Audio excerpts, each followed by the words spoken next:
Good evening. You're listening live to the Xtreme Movie Show, Xtreme TV. Tonight, I, your host Rob, along with RDV and Professor Pixel, aka the boys on Buffy, are going to be discussing Season 1, Episodes 7 and 8 of Buffy the Vampire Slayer. Good evening, gentlemen. How are you? Hey, how's it going? It's going. Nice. Some Florida boys in channel, as well as some Midwestern. So, in light of tonight's episode, gentlemen, here in Pinos Palace, just west of Orlando, Florida, I've got Buffy up on the big screen, and I gotta say, the way the episodes have been going, I've been thinking they've been a bit hit or miss. So, for my initial thoughts, talking about episode 7 of season 1, titled Angel, I know there was a show Angel, so I know this is the guy that's going to be in something later. I get it. I actually kind of like this episode because we've got a lot of good things. Actually, we've got Xander not really being a pud whacker. He's actually kind of okay and a little pissy, which I'm like, pissy. I like him being that way. We have, of course, the Master, and then of course we've got Angel brooding around, which he seems even worse than Xander ever has been at this point. But I think this episode was interesting, and what I liked about this episode and a little bit of the next episode is it felt like the show had been on for a couple of seasons. It felt like they really hit their stride on what they're trying to do, even though there's some new things in these episodes. So ultimately, the creepy little kid, that's going to be something obviously later on, but whatever. I'm not even paying attention to him or Darla, but I thought this episode was okay. I was surprised by it. I didn't think it was horrible. So I was like, wow, I'm pleasantly surprised. What did you think, Doctor? Well, we got to see more basically what Angel is. We know he's a vampire and all stuff. We get to see actually where he lives, his bachelor pad, his sweet little pad he's got there going there. His swinging singles bachelor pad. Which is behind the bronze, warehouse. I can't remember. Not sure it was. But this is Darla, played by Julie Benz. Great actress. Yes. So whenever I get to see her on the screen, it's much more happy for me. Debrianna is, and when I see him in this one, he's so young in this, because now that I see him now, obviously he's older, he's in his 40s, but or late 30s, but yeah, this was a good introduction to Angel. We see him and the Slayer basically, Buffy, their relationship actually blossoming more, and then we find out, wait, there's a curse placed on him, so he can't, so basically learn more about who he is. His past. We get to see a sweet little tattoo on his back, which I don't understand why he has a tattoo because it looks ridiculous. Lame.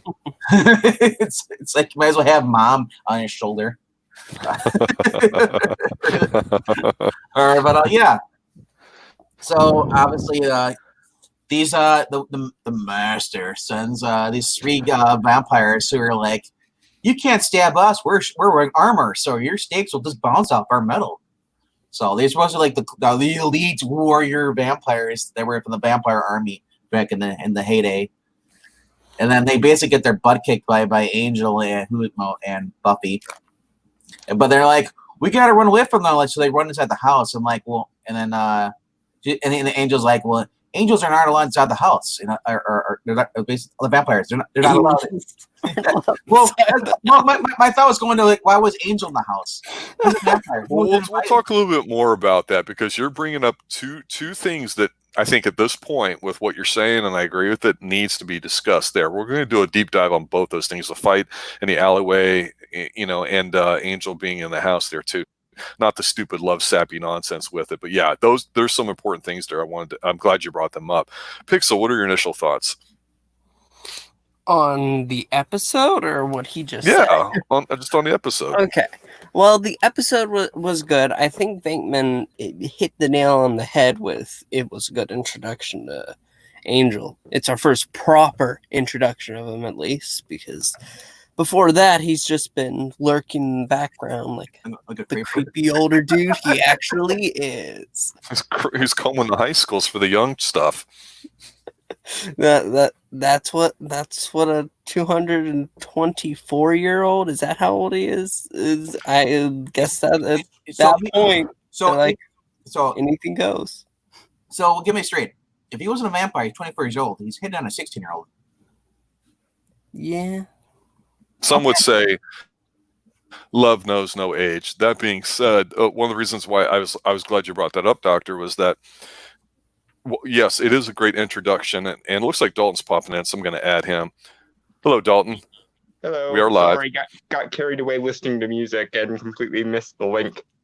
No worries. We were just doing our initial thoughts on it. We were talking about how it's nice, somewhat proper introduction for Angel and a little bit of his background, some exposition, fleshing out some of the details with it.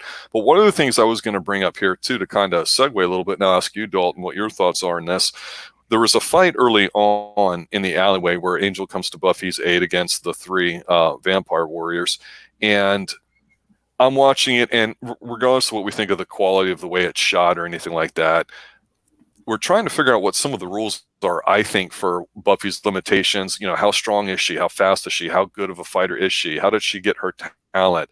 But then also, too, you know, Angel and her, you know, they run to her home, and I know it was a quick thing. I don't remember off the top of my head, but what I recall was that Angel, of course, was in there, and he's a vampire, you know, despite the gypsy curse that makes him feel so he's tormented and all that crap. You know, there were rules set up in here that, you know, you can't come in unless invited. And she just, I think, said, hurry, come in here. So what are your thoughts about the rules of what the vampires need to follow are and how they're being set up here? Okay, my thinking is that because his intentions were benign to her, I think that's why he didn't have to. I think that's why he didn't have to abide by the whole "you have to be invited in" thing, because he was benign to her before. Either that or the invitation was just implicit from the get-go because she has a thing for him, which kind of makes vampire seduction a little bit iffy because, of course, vampires in the lore have a history of seducing people. So what good is the whole "you have to be invited in" if you can just seduce your way in, essentially? If that is the case. Right. It makes no sense. It's like, okay, if she's horny for him, fine, but that doesn't automatically remove that magical whatever that makes them not go, that we try not to dig too deep on whenever we're watching vampires. Well, if he tells him to get inside, that is an invitation to come on. Kind of, yeah. Okay, for the record, the whole "you have to be invited in" thing comes from the fact that most supernatural entities can't violate the sanctity of a threshold. The idea being that a bunch of people living happily in a place creates a barrier, essentially, a threshold that you have to be invited across. Otherwise, it jacks most of the supernatural mojo, as it were. That makes sense. Well, we'll see how they flesh that out going forward, because the scene where Giles is trying to like show her how to fight a little bit with sticks, like gets his ass beat. I was a little disappointed. I want to see him like whop on her a little bit, but another example of men being completely useless in here. Although I did like sniveling. He wasn't sniveling. I believe I said pissy. Xander was actually pretty good, so I kind of enjoyed that too.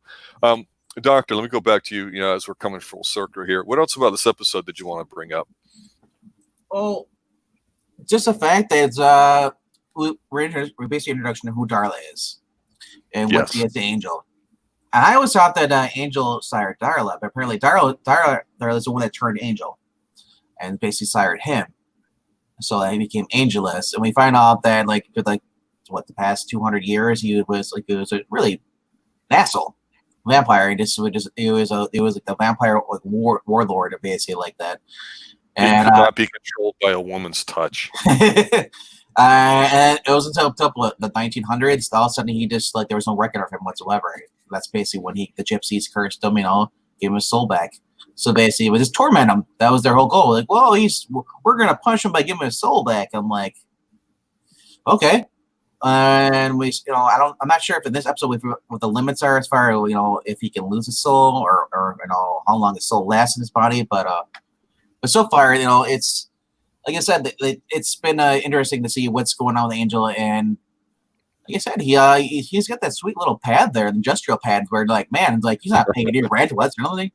He's out to get a refrigerator. Well, a century of income or more has to account for something, I guess. So he's not hurting for money or cash at all. Did he buy it, or did he just what? I'm just gonna start moving stuff through the night so nobody sees this because I'm super strong like a vampire. They just carrying a refrigerator from Sears. I'm gonna assume that he bought it because again, a century's worth of income shouldn't account for any like financial issues for him. I mean, I understand that, but I mean, like you see when he walks up to his apartment, the first time he walks in there, he's like kind of looks around, and then he opens up it's his private or something like it's in a factory, so it's like a boiler room or area over there. And he's like, and then it's a sweet, and then he got this sweet luxurious pad behind there. I'm thinking like, I don't think he's supposed to be there at all. Well, this brings up the point that I don't think that we've seen any vampire glamour or seduce, however you want to call it, anybody to this point. So, I mean, we'll see how that plays out because, that kind of goes hand in hand with what we're talking about. Otherwise, glamour is the answer for all that stuff. We did see, though, that Willow and Buffy were in the library, and you see Darla just kind of like lurking in the library. I'm like, how did she get in the library without anybody noticing her? I guess... Don't worry, the real seduction comes in the next episode. We're not there yet. We're not there yet. But yeah. So we get to see more about Darla, and we get to learn about more Angel. So Angel in this episode, where basically Darla realized that Buffy's in love with him. So she's a master, like, please let me go and just basically F everything up for them, make them fight each other. So he's like, sure, go ahead. And he's like, you know what? We're family. We work together. I'm thinking, like, shut up, man. He turned this kid into a vampire. He's like, he's not your kid. I like how the kid's kind of not too pretty, though, too. I think that adds to it because he looks like a little kid you want to slap, like he just did something. Kid ugly? Wow, you are horrible to children. No, I was kidding. No, but anyway, so Darla's whole plan is she basically goes, like, while Buffy and Willow are basically studying at the library, Darla goes to Buffy's place and talks to Joyce, and she's like, well, yeah, we were supposed to study, like, but she's like, I thought you said with Willow. I'm like, no, I was going to help her with, like, with history or whatever. And when they're walking in there, and you see, Joyce is like, oh, do you want something to drink? She's like, sure, I'm starving. And she's got the weird vampire face on and basically bites her. Angel's outside. Angel was going to go inside the window, but then he hears a scream. So he goes in there, confronts Darla, and Darla's like, here you go. Like you see, so of course Buffy walks in. I'm like, oh my gosh, it's just so cliche. J'accuse. Like, you did this. I'm like, what proof? You're a vampire. Oh, okay. Here's your proof. So to be fair, and she's Darla wasn't there anymore. I know. He had his vampire face, and her mom was already had the bite marks there. I understand that. So, which was funny. It's like now the curse kick. She received her invitation. And that's what made him fly through the window like Jazz from the Bel Air show? Or did she throw him through the window? I knew you could say. That was for you, Rob. Yeah, her wearing the Catholic school girl outfit was kind of neat. I like that too. And I kind of liked her having the guns. I was like, okay, that's rubbing off on me in a good way. You like that Darla? She's like to the end. Like, because the dialogue is so bad, and then the action scenes. I mean, I always talked about being a big fan of the Wild Wild West and how they did a lot of their own stunts. And my God, that's looks incredible compared to the nonsense we're seeing here. It's so horrible. It's like I don't want to see them fight physically because it's so off-putting. So yeah, it's just. I know. Did you like that when Darla is like, Angel is like, what's the outfit? He's like, well, I thought you were into high school girls now. Well, Pix, let me ask you this. Anything that you wanted to cover about this episode that we didn't before we get ready to move on to the next episode? I think that the concept of vampires is very interesting now for this universe because most of the time it's not expressed that they're different beings once they're transformed. They're still the same person, just usually with the abilities, but now it gives an interesting perspective for each character because every vampire that's been killed has potentially had good in them before they were just the soul was sucked out of them. Yeah. And it would be the worst.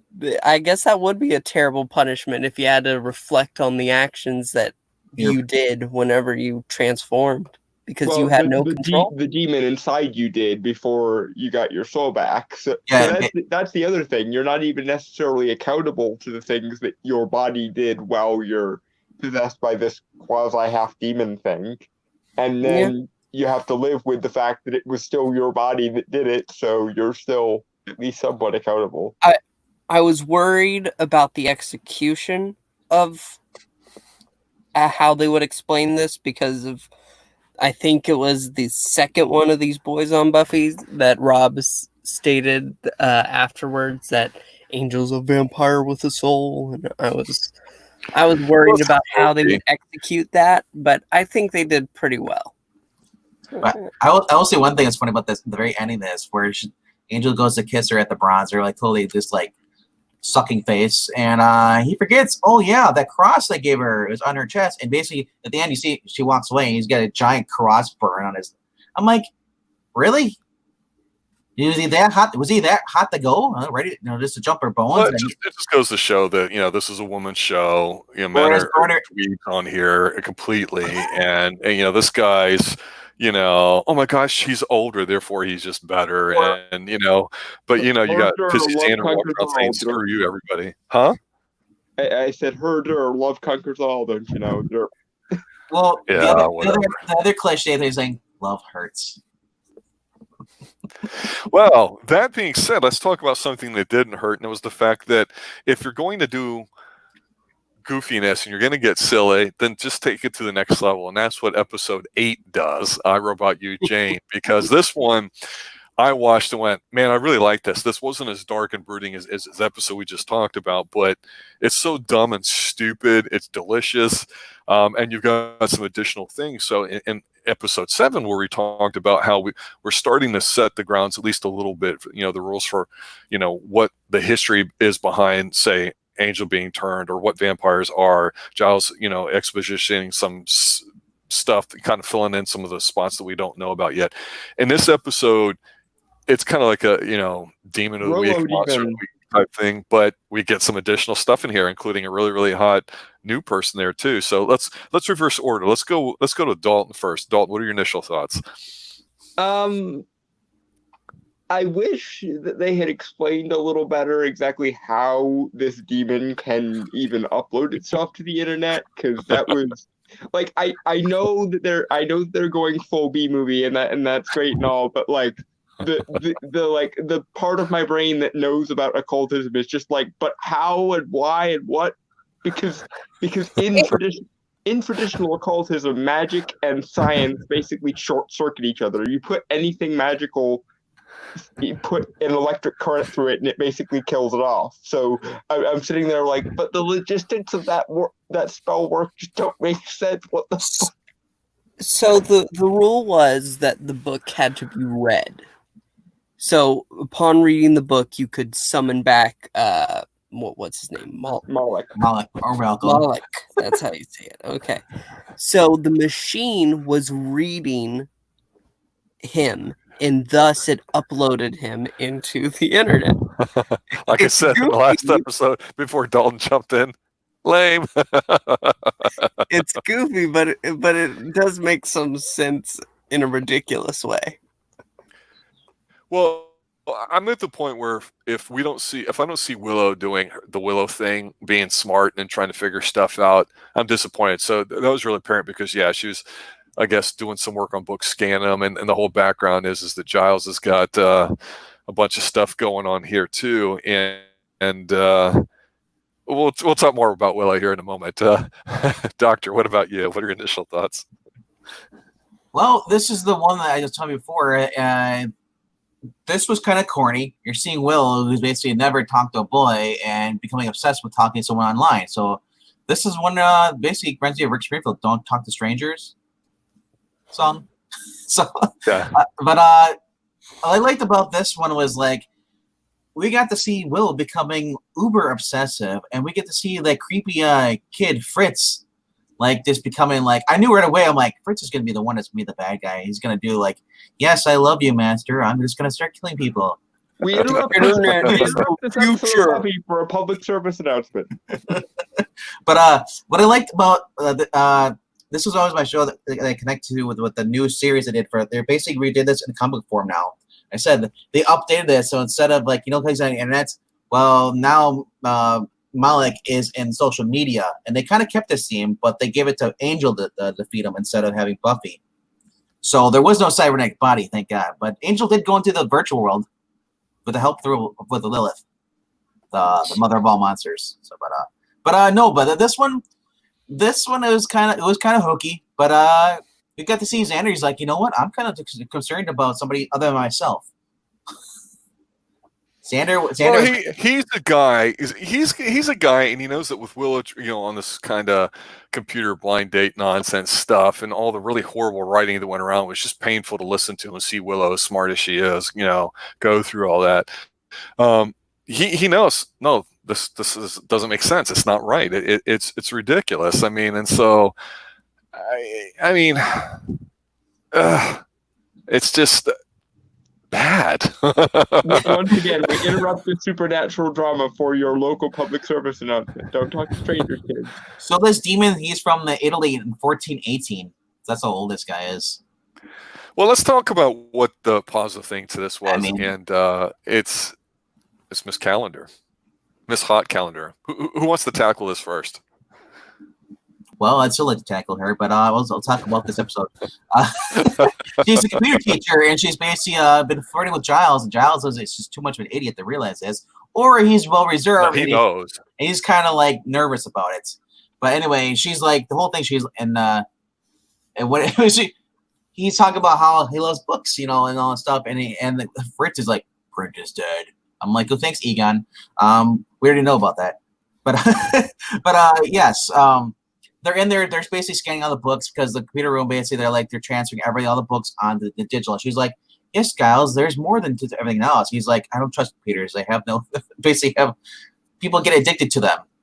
And obviously, like if I fell in line with this whole thing because of the catfishing story and everything with Willow, but turns out that she's actually a techno wizard or sorcerer. You want to call it Dalton.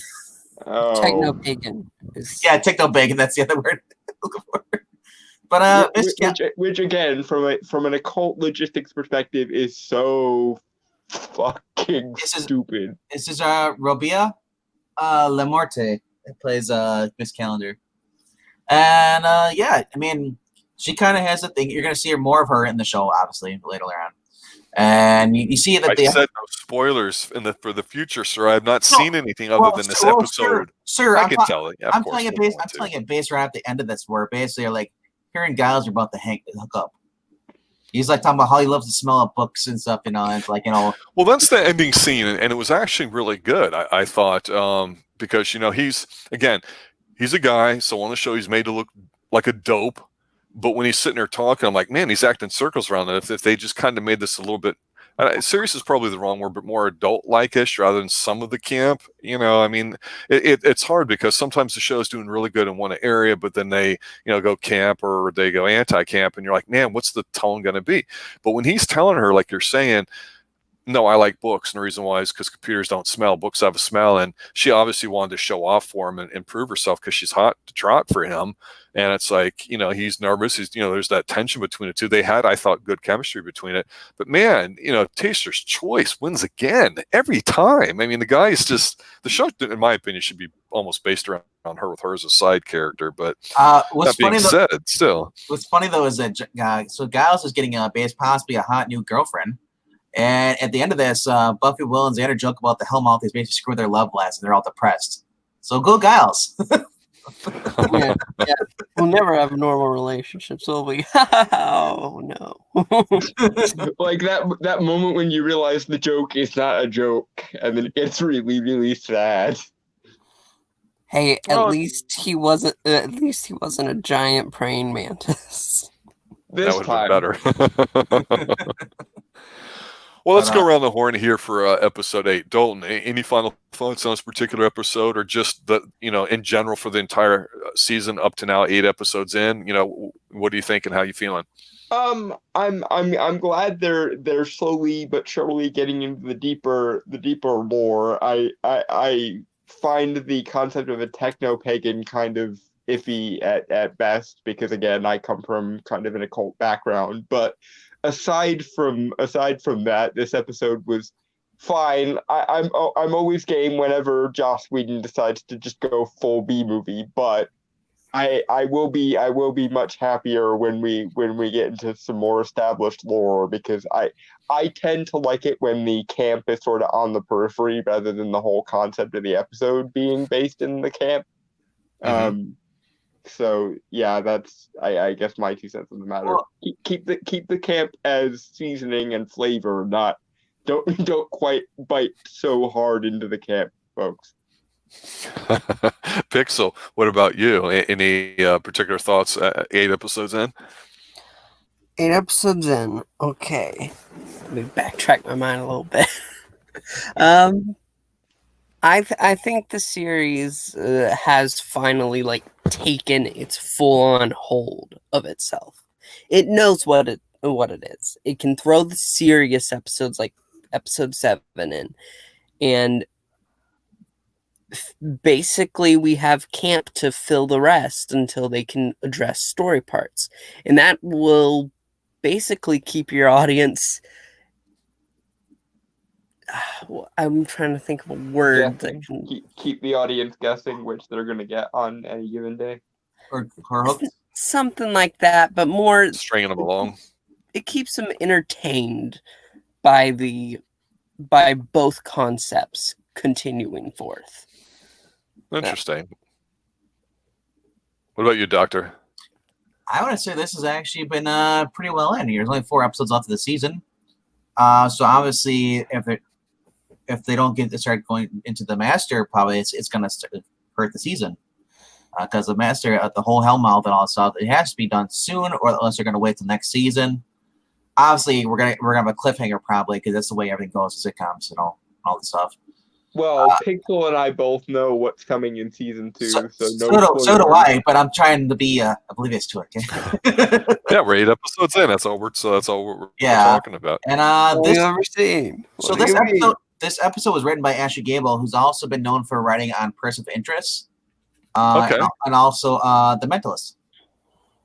Oh, nice. Yeah, I like both those shows too. Jim Caviezel's the man. Yeah. So hopefully you see some of what she writes for those shows kind of in this shows, and that's maybe what kind of tracks you more into this, Rob, because she.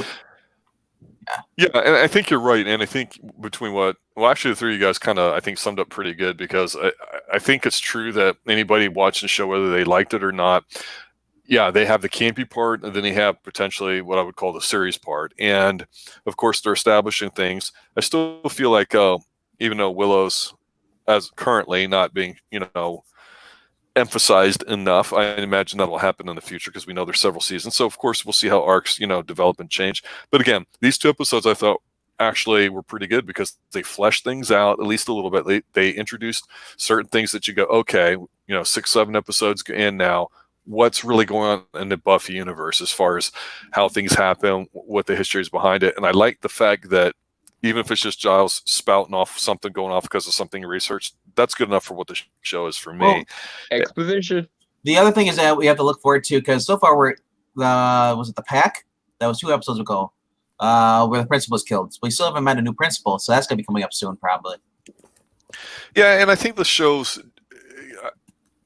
I understand what Pixel's saying. I'm going to take the divergent approach and say that I think the show's still trying to find itself, but I think it does know its essence is going to be, hey, we can go this way if we're in trouble and we have some problems, or we can skip and do it this way. And so I think there's nothing wrong with doing it, but I don't feel like it's completely fleshed out.